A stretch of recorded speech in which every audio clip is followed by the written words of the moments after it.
Hello everyone, welcome to my channel Commerce Center. Hope you all are doing well. So today's topic for discussion is cash flow statement indirect method. ये part 4 है. इससे पहले हम जो 3 parts है cash flow statement के वो कर चुके हैं. तो इस पार्ट को समझने के लिए उन पार्ट्स को पहले देखना बहुत ज़्यादा ज़रूरी है, वरना आपको ये पार्ट समझ नहीं आने वाला है. तो उन 3 पार्ट्स के जो लिंक्स हैं मैं डिस्क्रिप्शन बॉक्स में ड्रॉप कर दूंगी, आप वहां से उनको देख लीजिएगा. So let's begin with today's topic.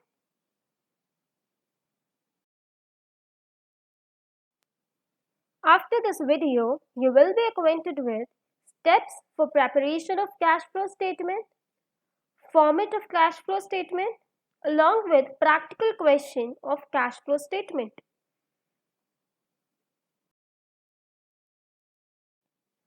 Start करते हैं फर्स्ट टॉपिक से, steps for preparation of cash flow statement. Step 1 क्या है? स्टेप 1 में आपको असरटेन करनी है कैश फ्लोज ऑपरेटिंग एक्टिविटी से, जो कि हम बहुत अच्छे से विद फॉर्मेट और इन डिटेल प्रैक्टिकल क्वेश्चन के साथ पार्ट सेकंड में ऑलरेडी कर चुके हैं.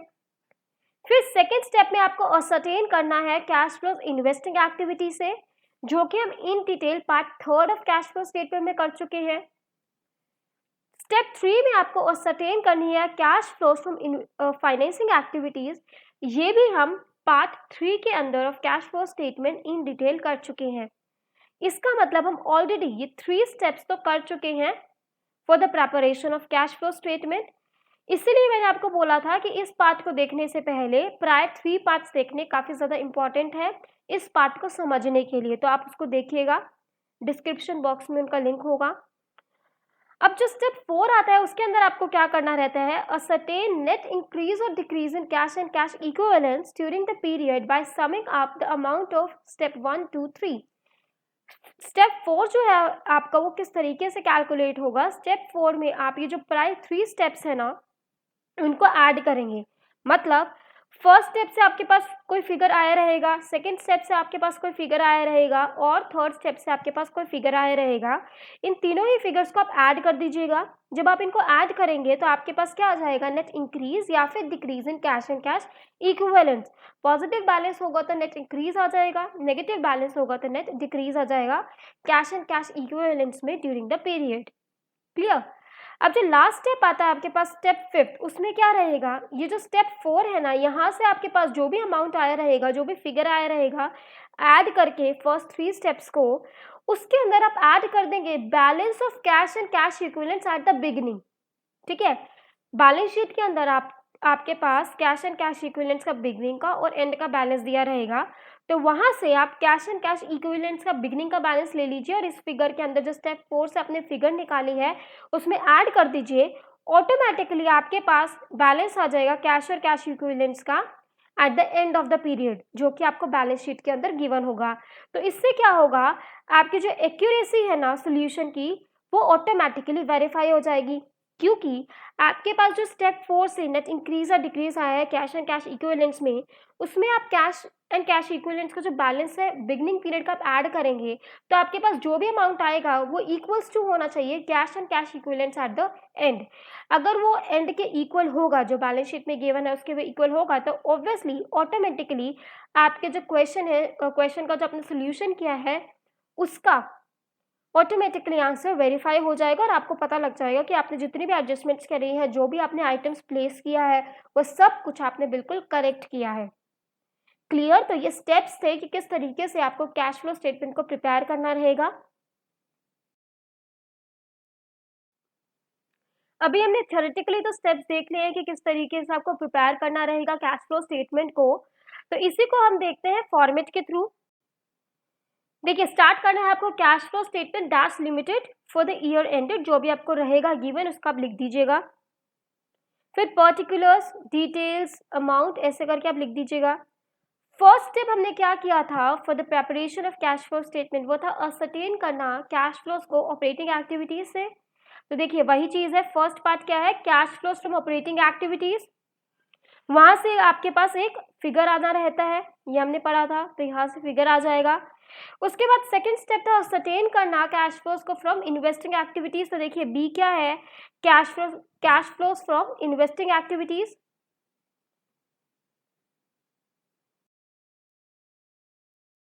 अब यहाँ से आपके पास एक अमाउंट आ जाएगा net cash from investing activities, इधर से आपके पास एक फिगर आ जाएगा।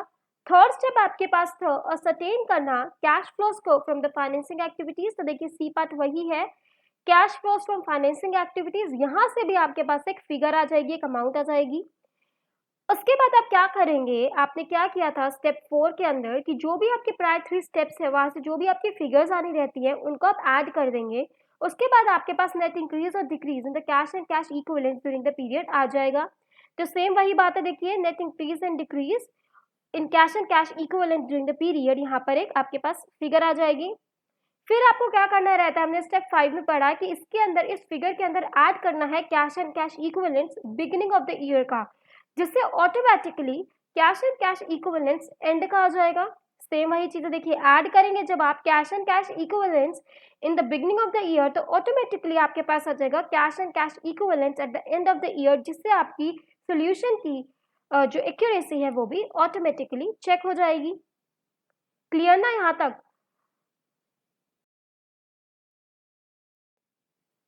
अभी हमने फॉर्मेट किया कैश फ्लो स्टेटमेंट का, उसके बेटर अंडरस्टैंडिंग के लिए हम प्रैक्टिकल क्वेश्चन भी करेंगे, बट उससे पहले हम कुछ इंपॉर्टेंट पॉइंट्स देखेंगे जो कि ज़रूरी हैं, बिकॉज जब आप कैश फ्लो स्टेटमेंट को प्रिपेयर करते हैं तो कुछ अकाउंट्स बनाने रहते हैं आपको, तो वो अकाउंट्स कैसे बनाने हैं, वो कब बनाने हैं, वो चीज़ हम पहले देखेंगे और उसके बाद हम फुल फ्लेज क्वेश्चन करेंगे कैश फ्लो स्टेटमेंट का। तो इसमें सबसे पहले आपके पास आता है preparation of fixed assets account. देखिए ये मोस्ट इंपॉर्टेंट है, इसको ध्यान से सुनिएगा। और ये जो टॉपिक है कैश फ्लो स्टेटमेंट, ये भी काफ़ी इंपॉर्टेंट है for the net aspirants plus for graduation और पोस्ट ग्रेजुएशन पर्पस, तो इसको अच्छे से सुनिएगा। तो फर्स्ट आता है preparation of fixed asset account. तो देखिए फिक्स्ड एसेट अकाउंट प्रिपेयर तो होगा, बट वो किस बेसिस पे होगा, कि वो ओरिजिनल कॉस्ट बेस पे किया जाएगा या रिटर्न ऑन वैल्यू बेस पे किया जाएगा, वो किस बेसिस पे किया जाएगा, वो चीज़ हम किस तरीके से फाइंड आउट कर सकते हैं। देखिए सबसे पहले ओरिजिनल कॉस्ट बेस पे वो कैसे बनेगा, बैलेंस शीट है आपकी, बैलेंस शीट के अंदर अगर आपके पास प्रोविजन फॉर डिप्रिसिएशन या फिर एक्यूमुलेटेड डिप्रिसिएशन ये आइटम्स गिवन है और इनसे रिलेटेड दोनों ही साल के आपके पास अमाउंट्स या फिगर्स गिवन है, तो दैट मीन्स आपका जो फिक्स्ड एसेट्स है बैलेंस शीट के अंदर वो शो किया गया है ओरिजिनल कॉस्ट पे, तो आपका जो फिक्स्ड एसेट अकाउंट है वो भी प्रिपेयर होगा ओरिजिनल कॉस्ट बेसिस पे। वहीं अगर बैलेंस शीट के अंदर आपके पास प्रोविजन फॉर डिप्रिसिएशन या फिर एक्यूमुलेटेड डिप्रिसिएशन के रिगार्डिंग मतलब ये आइटम्स नहीं गिवन है और इनके जो फिगर्स हैं of two balance sheet dates भी नहीं गिवन है, तो इसका मतलब क्या है कि जो फिक्स्ड एसेट बैलेंस शीट के अंदर जो शो हो रही है वो शो हो रही है रिटन डाउन वैल्यू बेसिस पे, तो जो फिक्स्ड एसेट अकाउंट है वो भी रिटन डाउन वैल्यू बेसिस पर ही बनेगा। क्लियर?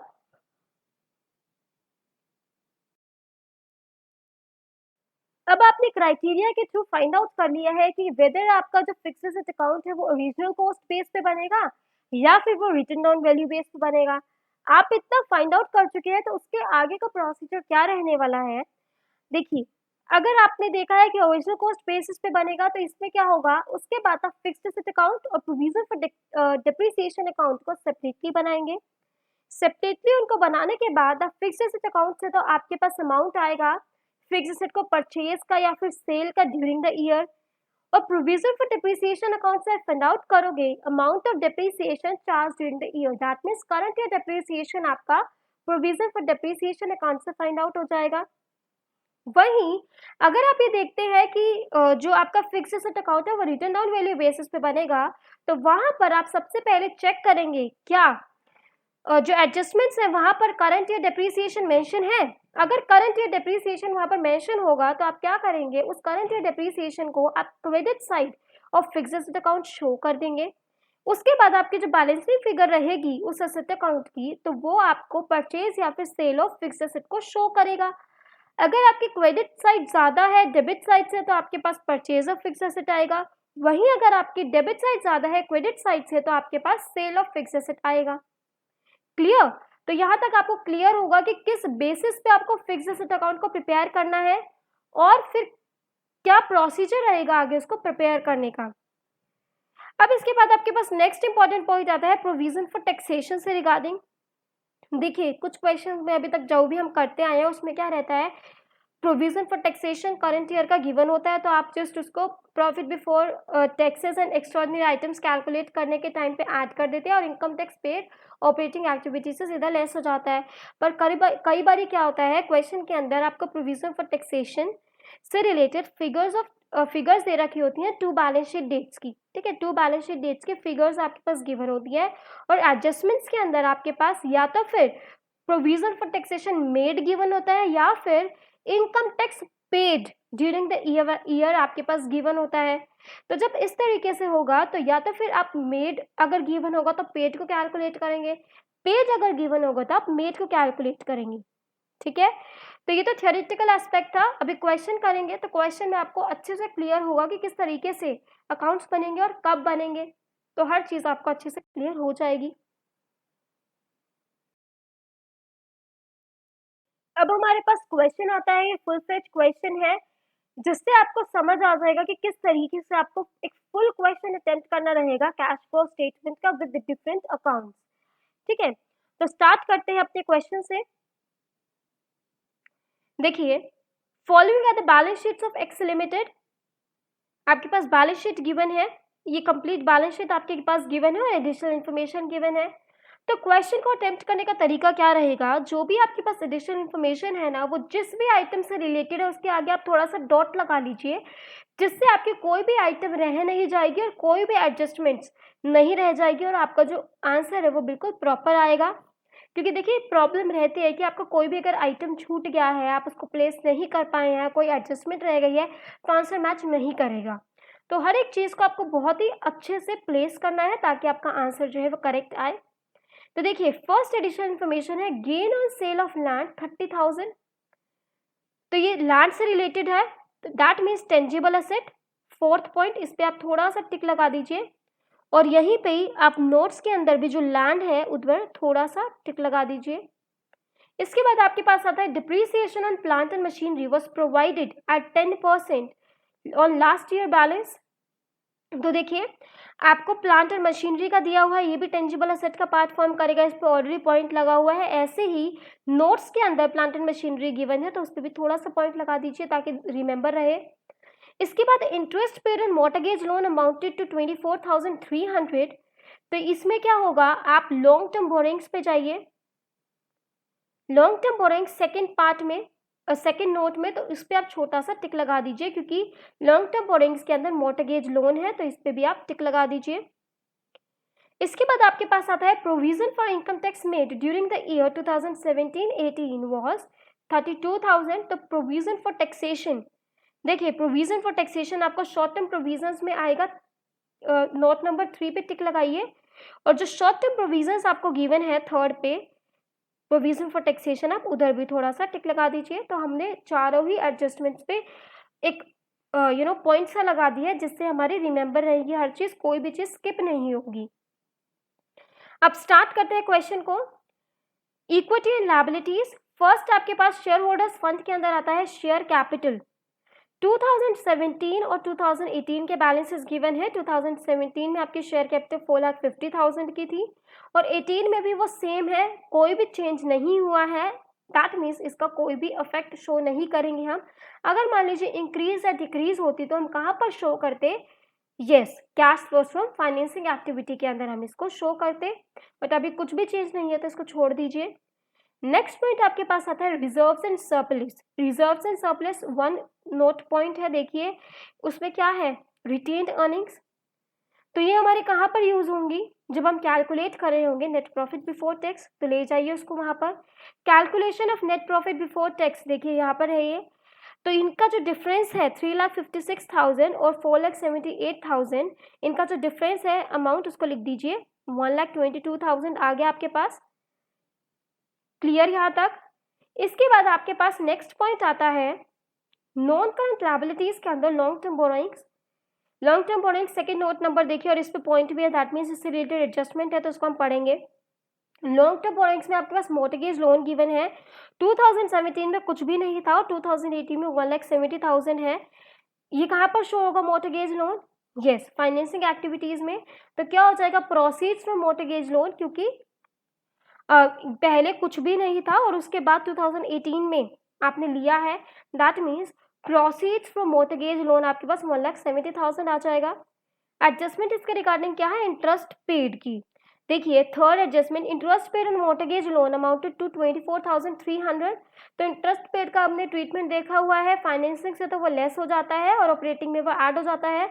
तो ऐड कर दीजिए interest paid on mortgage loan 24,300 और वहीं interest paid on mortgage loan financing activity से लेस हो जाएगा 24,300।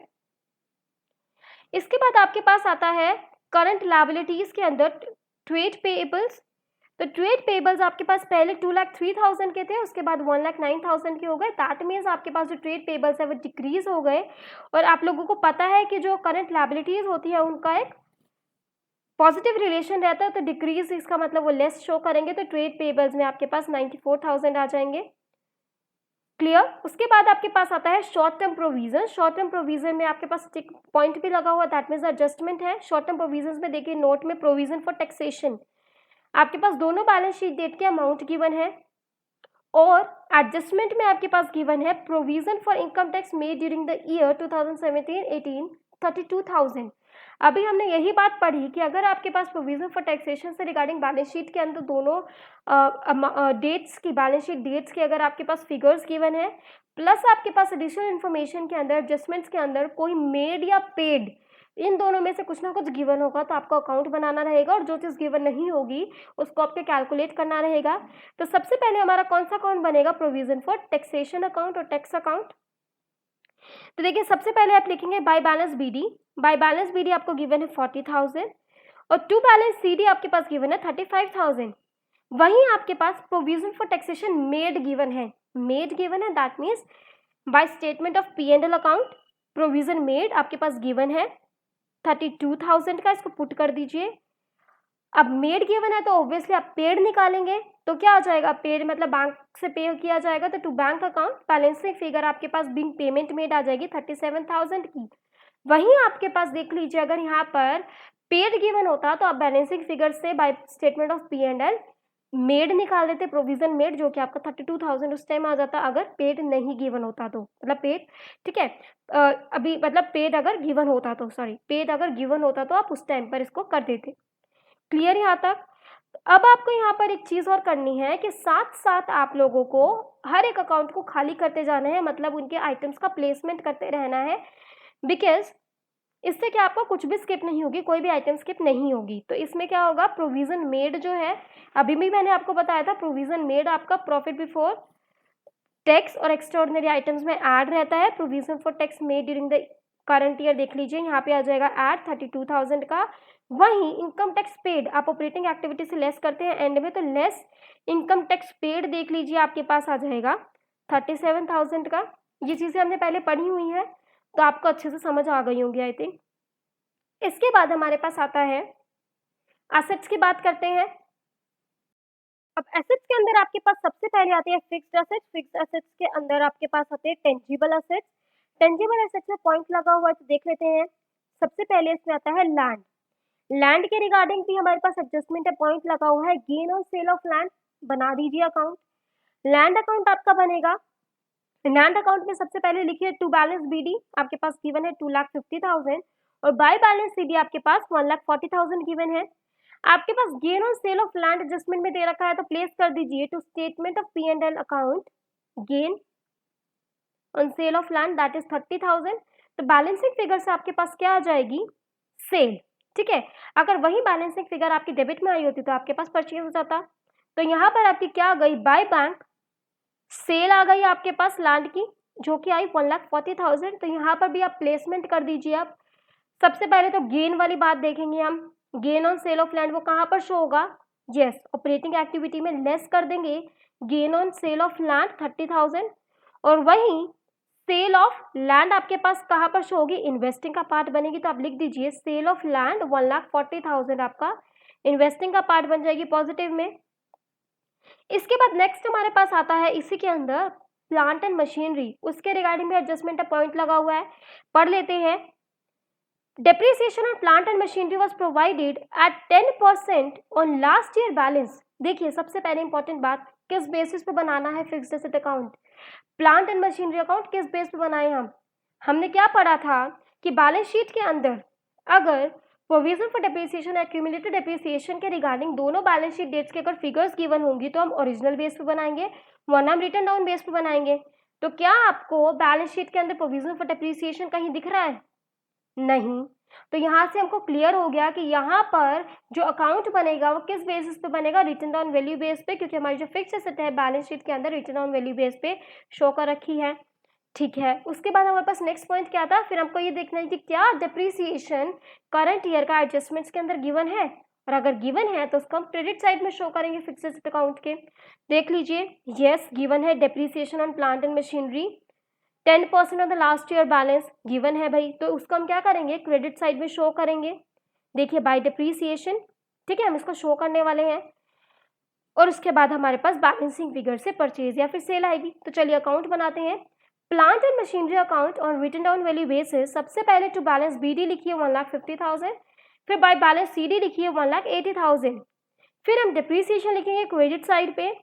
वो कितना है, लास्ट ईयर बैलेंस, आपका जो लास्ट ईयर बैलेंस है वो कितना गिवन है 1,50,000, उसका 10% कर दीजिए 15,000, तो 15,000 आप डिप्रिसिएशन लगा दीजिए। फिर जो बैलेंसिंग फिगर है उससे क्या आएगा, परचेज या सेल। अब डेबिट में आई है तो आपके पास क्या आ जाएगी, टू बैंक बिंग परचेज 45,000 की आपके पास परचेज आ गई। तो अब इसको भी आप खाली कर दीजिए, इस अकाउंट को भी। कैसे होगा, डिप्रिसिएशन कहाँ पर शो होगा, yes non cash item add कर दीजिए, depreciation on plant and machinery 15,000, और वहीं परचेज दिखा दीजिए प्लांट एंड मशीनरी की इन्वेस्टिंग एक्टिविटी में। देखिए फर्स्ट पार्ट गिवन है ना, purchase of plant and machinery 45,000, यहाँ पर शो कर दीजिए। क्लियर यहाँ तक? इसके बाद आपके पास आता है इंटेंजिबल असेट। तो अब देखिए इंटेंजिबल असेट्स के अंदर फिफ्थ नोट में देखिए गुडविल, गुडविल आपके पास 50,000 दे रखी है 2017 की और 60,000 2018 की, दैट मीन्स परचेज गुडविल है 10,000 की। तो लिख दीजिए परचेज ऑफ गुडविल माइनस के अंदर 10,000। इसके बाद करंट असेट्स पे आते हैं। होप यहाँ तक आपको क्लियर होगा। तब करंट असेट्स पे आते हैं, सबसे पहले आपके पास आती है करंट इन्वेस्टमेंट्स। तो करंट इन्वेस्टमेंट्स जो हमारा कैश एंड कैश इक्विवेलेंट्स का पार्ट बनेगा, ये चीज हमने फर्स्ट पार्ट के अंदर देखी थी, तो आपको रीजंस देखनी है तो आप फर्स्ट पार्ट को देखिए जाकर। और उसके बाद हमारे पास नेक्स्ट आता है इन्वेंट्री। इन्वेंट्री में देखिए 2,15,000 है 2017 में, 1,70,000 है 18 में, दैट मीन्स डिक्रीज हुई है, तो इनके साथ नेगेटिव रिलेशन है, तो आप ऐड कर दीजिए। ठीक है, इन्वेंट्री आप ऐड कर दीजिए जो भी बैलेंस होगा। इसके बाद ट्रेड रिसीवेबल्स, ट्रेड रिसीवेबल्स आपके पास 2,10,000 के हैं और 1,55,000 के हैं, 4,55,000 के हैं। आप देखिए, अब इसका देखिए इंक्रीज हो रही है आपके पास ट्रेड रिसीवेबल्स। ट्रेड रिसीवेबल्स के इंक्रीज होने से क्या होगा, आपके पास नेगेटिव रिलेशन आता है। नेगेटिव रिलेशन है आपके पास यहाँ पर, इंक्रीज हो रहे हैं तो आप इसको लेस में शो कर दीजिए, ट्रेड रिसीवेबल्स 2,45,000 के। इसके बाद आपके पास आता है कैश एंड कैश इक्विवेलेंट्स 1,67,000 और 96,000। तो देखिए आप नोट में आएंगे यहाँ पर 6th नोट पे, तो कैश एंड कैश इक्विवेलेंट्स 1,67,000 2018 के, 96,000 आपके पास 2017 के। उसके अंदर आप करंट इन्वेस्टमेंट्स जो अभी हमने छोड़ी थी ना, उसको ऐड करिए 70,000 एंड 78,000 जो इनकी रिस्पेक्टिव ईयर्स की है, तो आपके पास 2,37,000 और 1,74,000 आ जाएगा। Cash and cash equivalents beginning period का और एंड पीरियड के दोनों को ही आपने कैलकुलेट कर लिया है। यहाँ तक क्लियर? अब क्या आपके पास रहेगा, आपने सभी के सभी एडजस्टमेंट्स, हर एक आइटम आपने सब प्लेस कर लिया है, तो यहाँ से आपके पास एक अमाउंट रहेगा। Net cash used in operating activities आपके पास आया 1,67,700। आपके पास net cash from investing activities आया है एक अमाउंट 85,000, और आपके पास एक अमाउंट आया है यहाँ सर फाइनेंसिंग एक्टिविटी से। अब आप इन तीनों को ऐड करेंगे तो आपके पास अमाउंट आएगा 63,000। Net increase in cash and cash equivalents, उसमें आप ऐड करेंगे balance cash and cash equivalents का बिगिनिंग पीरियड का, जो कि आपने निकाला है 1,74,000 का। 1,74,000 का आप ऐड कीजिए, आपके पास एंड का आ जाएगा 2,37,000। चेक करिए क्या ये सेम है? यस बिल्कुल ये सेम है, जो एंड वाला पीरियड है उससे बिल्कुल सेम है। तो यहाँ से आपकी एक्यूरेसी क्वेश्चन की चेक हो जाती है। तो इस तरीके से आपका जो क्वेश्चन है वो अटेम्प्ट करने का तरीका रहेगा। क्लियर? इस तरीके से आपका क्वेश्चन अटेम्प्टेशन का तरीका रहेगा।